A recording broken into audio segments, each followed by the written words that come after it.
Dear students, in our microeconomic analysis, point of break even is very important when it comes to the firms. Let us see how we can use integrals to understand this situation. Here we are coming to a numerical example straight away, and we are expecting that a firm has an annual income and expenditure functions which are mentioned as follows. So they are represented respectively with the help of y as a function of t and e as a function of t. So time is expressed in years, and therefore we can come to the graphing of these functions. यहाँ पर sketch करेंगे हम इसको, और उसमें एक time limit हमें दी गई है, एक इंटरवल, एक ड्यूरेशन दी गई है जिसमें हमें अपने एनालिसिस को कन्फाइन करना है, and that is from 0 to 20. Let us see how we can make this and analyse. आप देख सकते हैं इस ग्राफ में we have taken time as the independent variable on x axis, and on y axis we have the income and the expenditure functions. So we have this income function which is more of a straight line, and it has a positive slope but a very low level of slope. आप देख सकते हैं कि ये slope positive है, लेकिन ये एक very low level of slope है. It's not steep slope. In addition to that, the expenditure function has its own shape, which is a curve, and it's a parabola, and it's a happy parabola or U-shaped parabola. So these are the two forms of the functions that we have. Quadratic function के लिए एक parabola है, और linear function के लिए हमारे पास एक straight line है. Now there are 2 points of intersection जिन्हें हम जहन में रख सकते हैं because they are very much important when it comes to our analysis. And they are leading to these 2 points. एक point जो हमें मिल रहा है on time, that is 2.5, and the other point on time axis is 15. So these are the 2 points where we can say the break even is happening. The income is equal to the expenditures. यहाँ पर ये चीज़ highlight की गई है. अब हम इसे integration use करके इसे नेट सेविंग्स को कैलकुलेट कर सकते हैं. Now net savings is something जो कि हमें बेनिफिट हो रहा है, वो एरिया जहाँ पर हमारी income is greater than the expenditure that we have to make. So that area is very much important because that shows our net savings.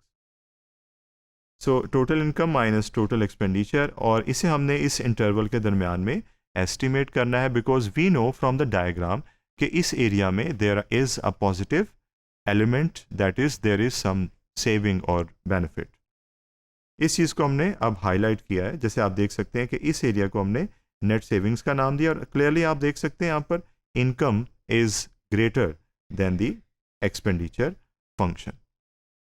और इसकी फर्दर एलाबोरेशन ये है कि expenditure under the area under the expenditure curve, ये जो area है जो कि आप मैं इस कर्सर से रिप्रेजेंट कर रहा हूँ, ये एरिया जो कि इट्स लाइक अ रेक्टेंगल, लेकिन एक्चुअली ये ट्रैपजॉइड है बिकॉज ये जो साइड है of the rectangle it's having an angle, it's not parallel to this side.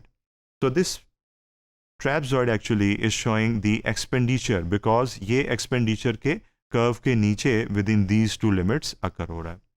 और revenue जो है वो हमारे पास again under the between the same limits है, but यहाँ पर हमने इसे highlight किया. revenue जो है ये आप कह सकते हैं इस rectangle से show हो रहा है, और जो expenditure है उसे हम इस shape से जो कि हमने अभी trapezoid का नाम दिया उससे show करेंगे.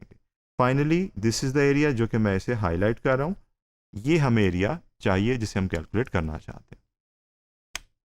तो इसके लिए हमें इंटीग्रेशन को ट्वाइस इस्तेमाल करना पड़ेगा, remembering the definite integral form of it. क्योंकि आप देख सकते हैं कि जो ये बिगर एरिया है जिसमें ये शेडेड एरिया भी शामिल है, ये है area under the curve Y T. So यहाँ पर हम डेफिनेट इंटीग्रल्स को यूज़ कर सकते हैं.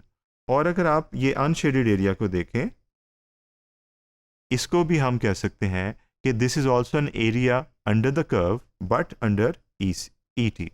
तो हम ये करेंगे कि इस एरिया में से इस एरिया को निकालना चाहते हैं ताकि हमारे पास सिर्फ शेडेड एरिया बच जाए. इसका मतलब है कि YT वाले इंटीग्रल से माइनस करेंगे ET वाले इंटीग्रल। यहाँ पर आपने देखा ये लिखा हुआ है area under the curve, revenue curve और इनकम कर्व, और area under the expenditure curve.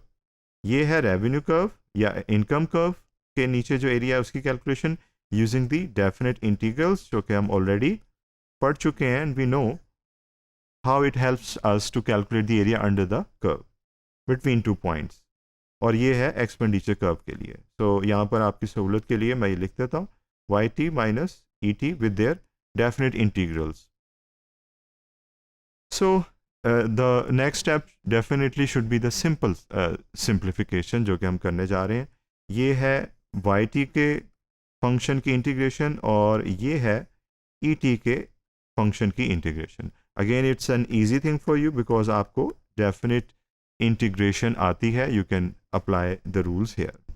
और मज़ीद सिंप्लीफिकेशन के बाद which I am leaving for you to do, हमारे पास नेट सेविंग्स की जो एक्चुअल वैल्यू है वो हमारे पास कैलकुलेट हो। इसे हम इंटरप्रेट कर सकते हैं by saying the annual net savings of the firm if time is considered from 2.5 years till 15 years will be 3 to 5.5 units. तो हमने करेंसी यूनिट्स की अगर हम बात करें तो हमारे पास इतनी जो रेवेन्यू है वो जनरेट होगा, net revenue and net savings, because this is the difference of जो भी हमने अर्निंग की है और जितना हमने खर्च किया।